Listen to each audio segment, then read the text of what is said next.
This video is going to cover my mom's go bag, which was put together from whatever we could find around the house.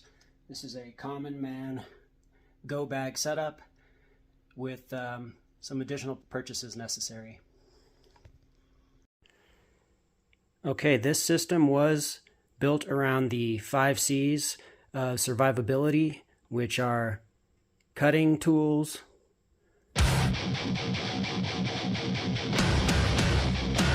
mental block, combustion devices, cover elements, containers, and cordage. Starting on the outside of the pack,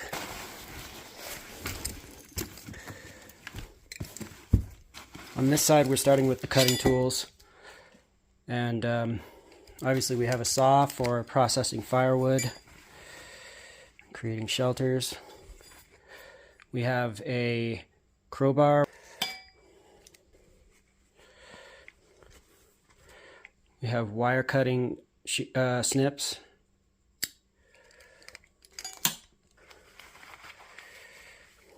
And the last thing in this sack is a pair of leather gloves.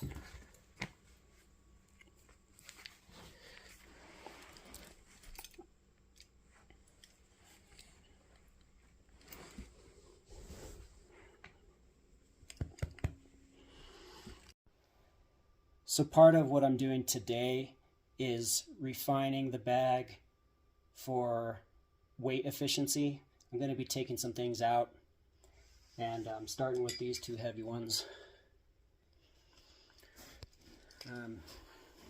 Now continuing on with the outside cover, I'm going to empty this pouch here.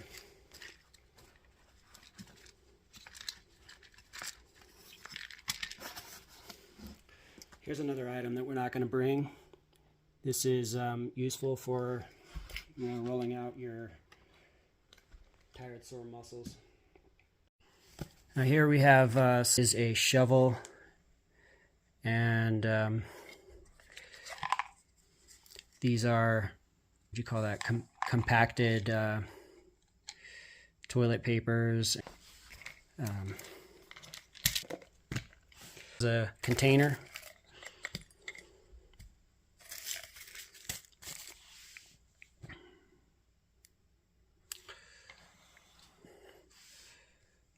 This is a hand sanitizer. This is a container. This is stainless steel. It's going to be put over a fire. This is a container. Nice tight seal on this. Probably put some soap in here.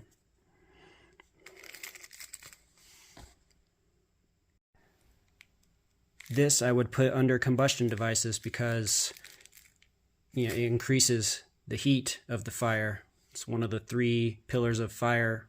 I'm sorry, one of the 3 in the triangle of fire. Heat. You're adding heat if you put this under your fire or around it.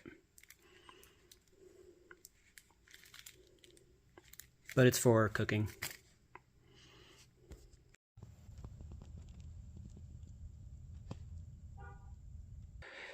This waterproof jacket is a vapor barrier for covering your body while on the move, but it is a sleep component.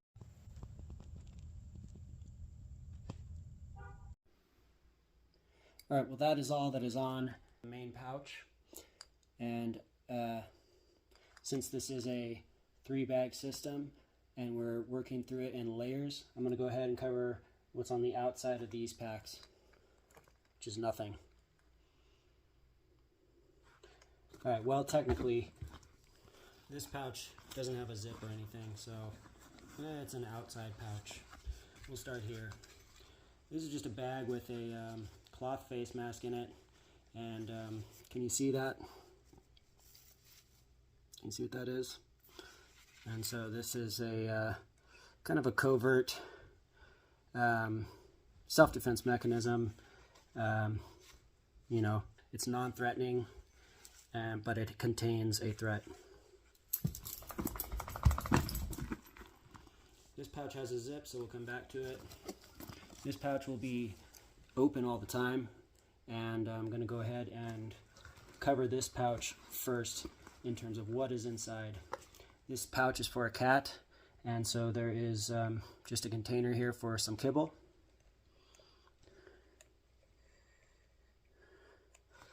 Over here is a jacket. So this is another cover element.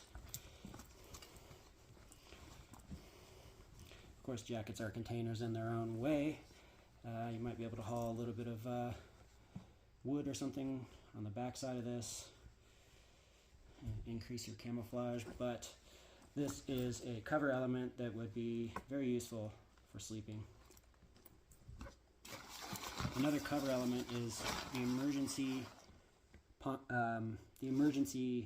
blanket, and this is meant to be paired with the U.S. military style poncho. This is camouflaged on one side and has a heat reflective surface on the other side. And like I said, it is the size of the poncho when unfolded, but this will help reflect heat up onto the cat or pet that rides in your haversack. We just have another container in the form of a trash bag with a change of shoes. These are actually just wearing around camp shoes, and depending on the situation, whether it's still fall time or whether it becomes winter time before an emergency arises, these shoes would be a fall time backup to your regular shoes. Give those regular shoes a chance to breathe and give you something to still walk around camp in, or do a little bit of sneaking in, maybe some hunting. Now in the winter, this system would include another item from the outside of the first pack, these boots. And they are obviously winter boots. So this might even become part of your sleep system, in which case you would want to have something secondary you can change into to really give these a chance to breathe.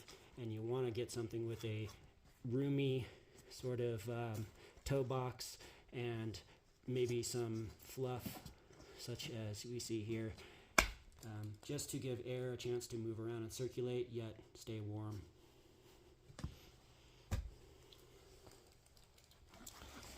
That is it for the inside of this pouch. And you want to keep it light because it's going to be around your shoulder, just adding a additional element of discomfort when you're not used to carrying a pack and a haversack. Barry's being his usual good boy, so it's treat time. Good boy, Barry.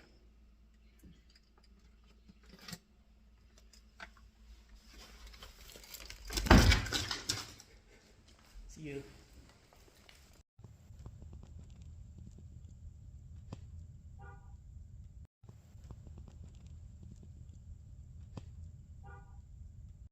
All right, that's it for the inside of the bag.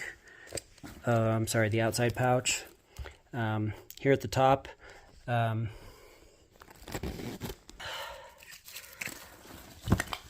inside the pouch, we're going to have a parameter alarm system, including this thin wire, like fishing wire, fishing line, sorry. Maybe something better than this can be found around the house, maybe even some string. And then inside of that, we're going to have a system of bells to be attached for the perimeter defense alarm. There should be little to nothing in this pocket, I believe. Just a couple of repair items and a couple of earbuds.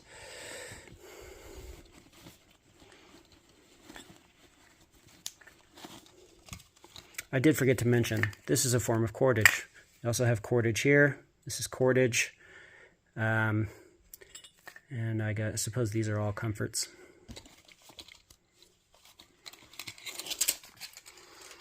All right, you want to have a compass, if for nothing else. The layperson would be able to determine a direction and stick to it. This one is a knockoff of a Moringa. It's tested for accuracy, and it had good accuracy. You always want to have a lanyard on anything that you might be walking around with. More cordage, just a large, high-strength, I guess it's a rubber band. This is your utility key. This is going to get you access to water from spigots that may get removed, and then all you've got is something that looks like that sticking up, and this allows you to activate that, open that faucet, and refill your waters. So that's the first inside pouch, empty. In the second inside pouch, we've got some repair items, including a knife sharpening pocket system. So this would be a comfort, making it one more thing that could be removed from the kit to save weight. It is pretty light though. Here we've got just a rolled up section of duct tape, and of course this is amazing stuff, really useful in so many ways, but I would consider this a form of cordage, a form of combustion, because this can be shredded and turned into easily combustible material.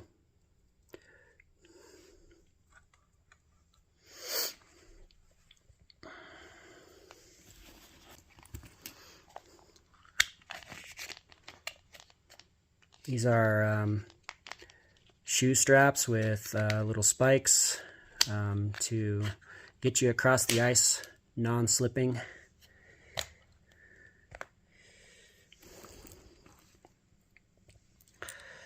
Here is a little container, and I am not sure what it's made of. It's not steel. I mean, it feels kind of soft. So it's an aluminum container probably, and it's just got some medicines in it. Notice that there is a spot to put a lanyard.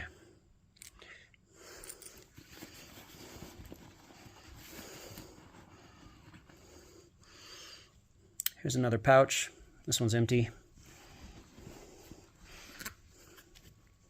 So that's a container. As many pouches as you can get that are not bulky, might as well use them. Put things in them. Keep your bag sort of DIY color coordinated. Just some lotion, and then in the very bottom here,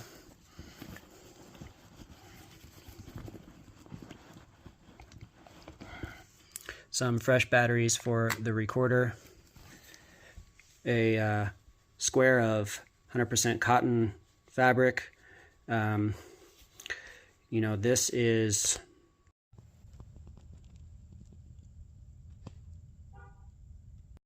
Where is your toy? It's not over here. Search, search, search, search, search, search.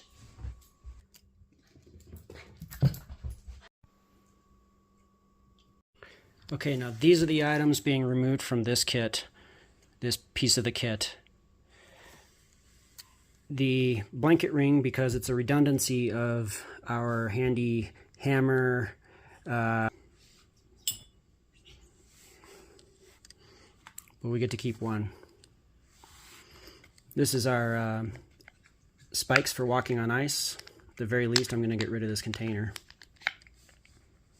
This is a comfort item that for 3 days, 72 hours, is not necessary. And this is a redundancy. So here's what we're getting rid of. And we could also get rid of this in some cases. Okay, next up, looks like I have put in here just a small plastic container with small plastic containers inside of it. So kind of a multi-optional component that might be taken out. Never know. Let's see what else. Right below that is the fire kit. And when do we get into the food? The fire kit is contained in this leather pouch, making it, you know, and it's got a signature sort of stash profile, right? If I reach in and I grab this, I feel the leather strap over the cloth bag. I'm going to know that's my fire kit. I'll be able to pull it out. So on the outside of this fire kit is just a bag with tinder in it. I'll see if I can expose that without undoing the entire thing.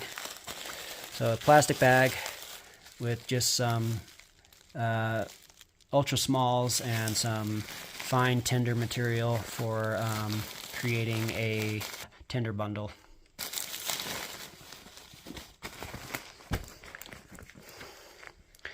Here is just a leather suspended necklace. This leather, there's some wire in the necklace that could be pulled out in a severe emergency to be made into a fish hook. And then there's the leather cordage allowing you to hang essential items from your neck.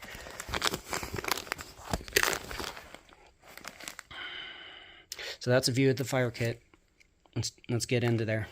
All right, I'm going to switch hands to my left hand. I am a righty, but I'm going to figure out just how easy this thing is to unload with one hand. Let's see, if I feel around, the rope is nice and easy to grab.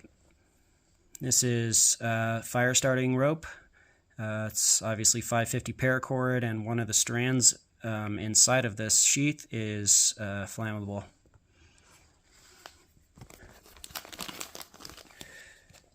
The next thing that comes out is a magnifying glass. So if you want to do solar ignition of your tinder, your fine tinder material, you can concentrate the sun's rays onto that material and spark combustion. We've got a little bit of cordage here. I don't know what this is. It's probably cotton or something, and it's just wound. I mean, I'm sure this could be caught aflame if needed, but a little bit of cordage should be located in each pouch is sort of my approach. Let's see. Looks like some cardboard. I'm not sure sort of if that could be used for anything. Shredded, I guess. There is a bit of sort of construction tape here. It's got a really strong grid, so this is kind of like outdoor tape with a lot of support in it. So, but you unwind this. There's two pieces here, and it could be taped up in an X on your on the outside of your tarp, for example, or somewhere where somebody might see it in case you are looking to get rescued. A large candle here. I'm not sure what the burn time is on something like this, but this candle could be placed in the steel cup that we covered earlier. There it is, down at the bottom, and burned safely. And it could also, you know, the wax could be saved with that method. The candle is a fire extender, right? So you might want to use this in an acute emergency for a candling device to see with, but I would say that this is primarily functional as a flame extender. You light it and it stays aflame, affording you a little extra time. If you are a beginner, that extra time is going to help you to construct your fire successfully the first time around.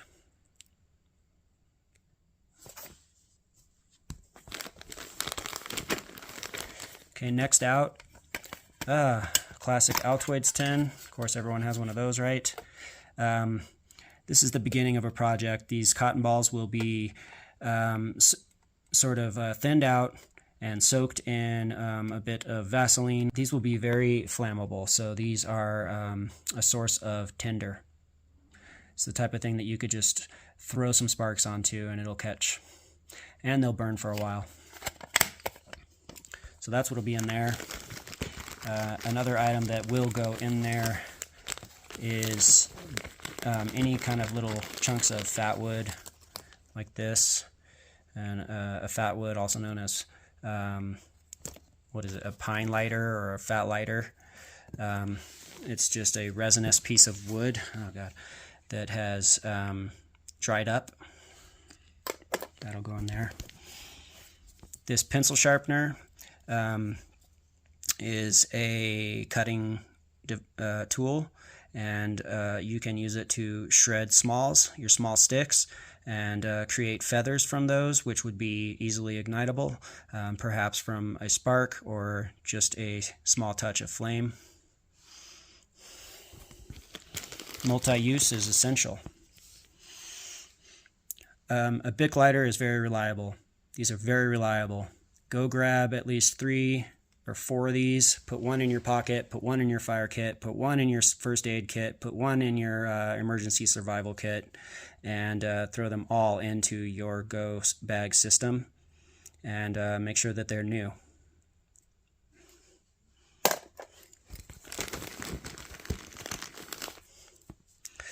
Just a small piece of duct tape. Talked about that before. So wrapped in a waterproof container, I just have some matches here, household matches. This is actually a cooking wrap. This is a cedar wood cooking wrap for smoking your meat in while you cook it. And in the back here there is just a sheet of steel wool, which is flammable. I'm not sure if it's a tinder source ignitable by spark. I think it might be. I think that might be all that is in here right now. And off the top of my head, there's not much that I would add to this fire kit. It has at least 3 ignitable sources, easily ignitable sources. This can be ignited with a spark. This can be ignited with a flame and possibly a spark. This can be ignited with a spark if shredded finely. This is a tool to create something that can be ignited with a spark. This is a combustion source, which is a ready flame. It's a guaranteed fire starter. A flame extender, so this would be another combustible source. And here we're going to have more combustible sources and a method of making charred material for easier fire starting in the future. And then we have, of course, another flammable source. So really we have a bunch of flammables and a few sources of ignition. I just thought of what this needs. This needs, because it has a lighter and matches, the only remaining item that I would put in here is a ferro rod. The ferro rod is another combustion making device. I'm going to wait until I pull everything out of the bag before I consider which items might be tossed aside. Next up is sort of the cook set. This is very incomplete. This is going to need some work, but in here we've just got some basics.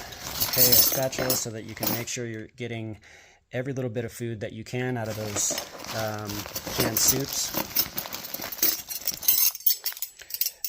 Just a nice set of silverware. This one could be considered a cutting tool. These might be considered signaling devices. I have never attempted to use one for the purpose of signaling, and I'm curious now.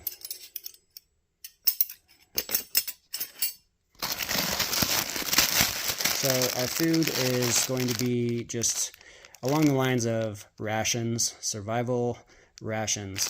I've got 2 of these in here, and there is a container in here with a couple of pouches. These need to get filled up with 3 days worth of... Okay, real quick because my phone's dying. For pain, for sleeping, nothing's in there. Some baby powder for your feet, soap. That's pretty much it. So this here would be considered your hygiene kit, separate from your first aid kit, and I definitely want to cut down on the bulk of that a little bit. Going back to the fire kit, I wanted to add an additional item that I had forgotten about. So this is a snake catching stick. It's telescopic. See?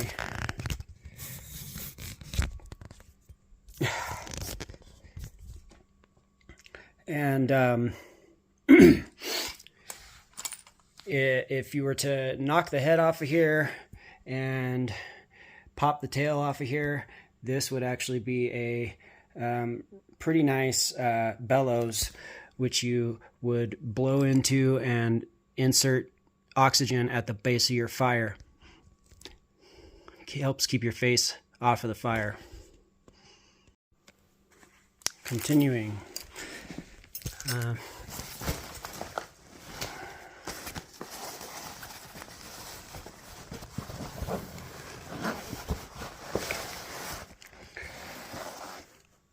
This cutting board could be used as a signaling device, and that's really the only reason it's in here.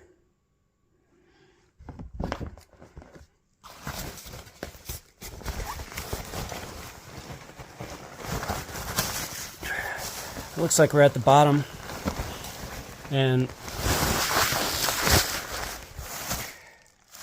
which is where the clothes are at. Just like the moccasins, these are wrapped to keep them watertight. This is basically a full set of change of clothes for the day.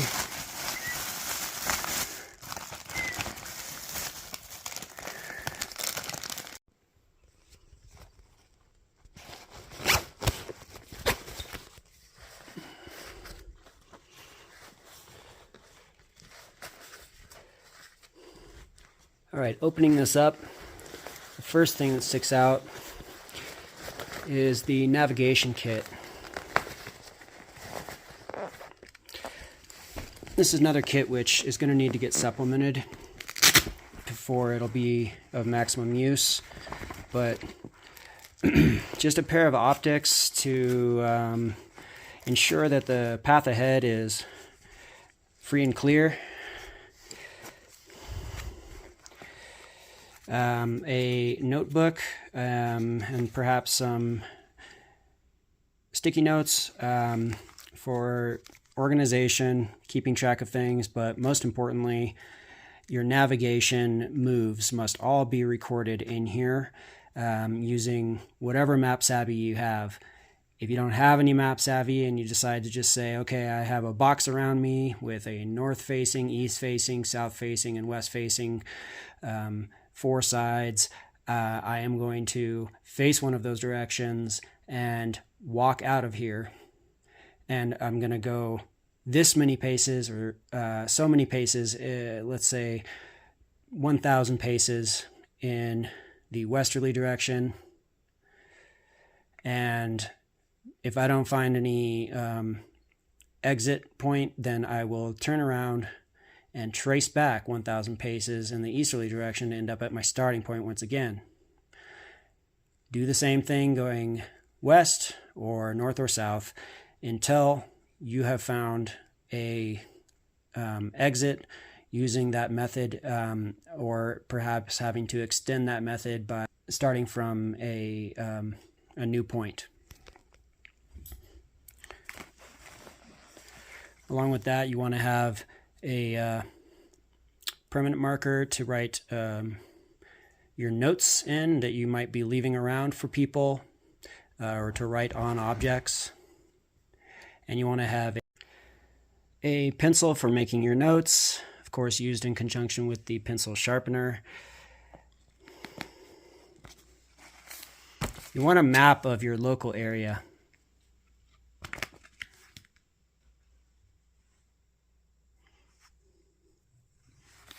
Paper to write on. This is the secondary compass, and that is how important the compass is. You want a redundancy in the form of a button compass, any kind of lightweight compass that you can use should the first one get dropped or go missing. Lifeline.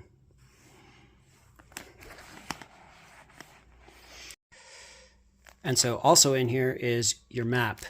This is a state map. You want to have a map smaller in scale, meaning it shows on the same size map, you're showing a smaller area, and therefore you're getting more defining details shown to you regarding the contour of the land, the elevation of the land, prominent landmarks, types of roads, all the things that might be on here, but that you're going to see in greater detail with a smaller scale map, a military scale.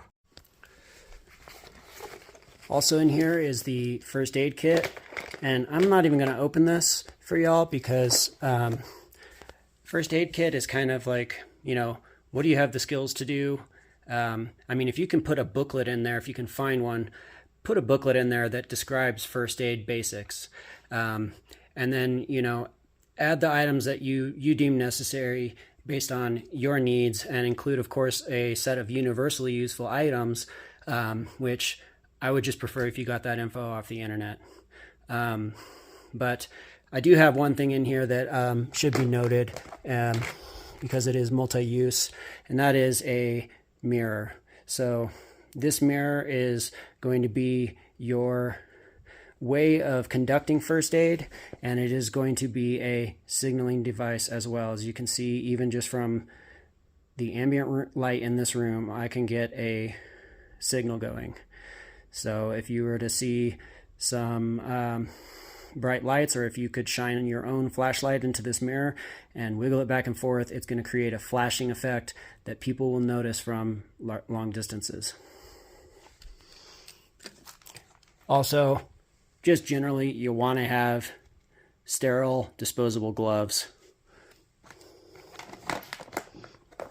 That'll be useful outside of your first aid kit as well. The last item in here is the headlamp. Just easily accessible right at the top. This one's going to get some fresh batteries and go back in here. I'm gonna clean up the outside of it. So this is the full kit.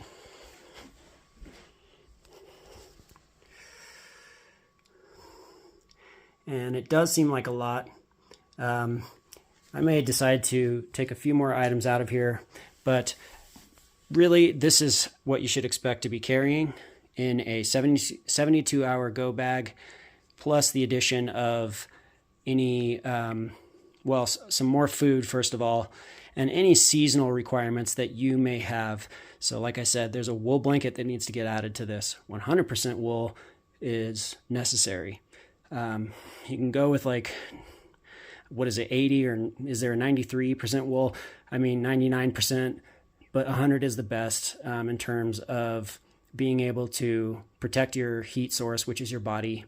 You want to get a queen size if you can manage, and a twin size might be a secondary choice if that's all you can manage. But that queen size is going to be very useful. Okay, so as a sidebar, I need to note that this kit so far doesn't include something like this: a good belt knife, a good bushcraft belt knife with a full tang on it, meaning the blade extends all the way through the base, and a Scandi grind on it, meaning a Scandinavian grind, or a grind that has a little bit of a wider angle to it, enabling you to break through material more and use this for, you know, a little bit of chopping.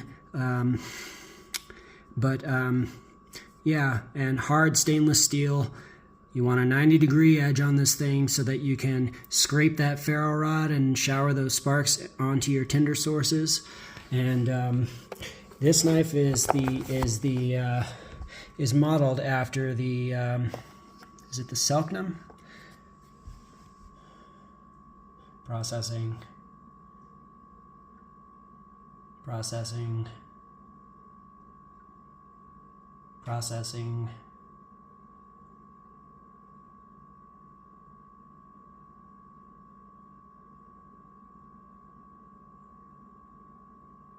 I don't remember whose knife this is modeled after, but it's one of the old school camping knife, and it's a belt knife, so this is going to be on me at all times when I'm sleeping, just all the time. It's got a nice, snug fit. It's just sturdy. I mean, it's a beast. This will get a lot of jobs done. You can baton on the back of it with a piece of wood, maybe that thick, and gently baton on the back of it to help you split wood. This is one of the #1 things that you need to have in your kit. It doesn't have to be this model, but you need to find you a good 4 to 5 inch blade on a bushcraft belt knife for your 72-hour kit.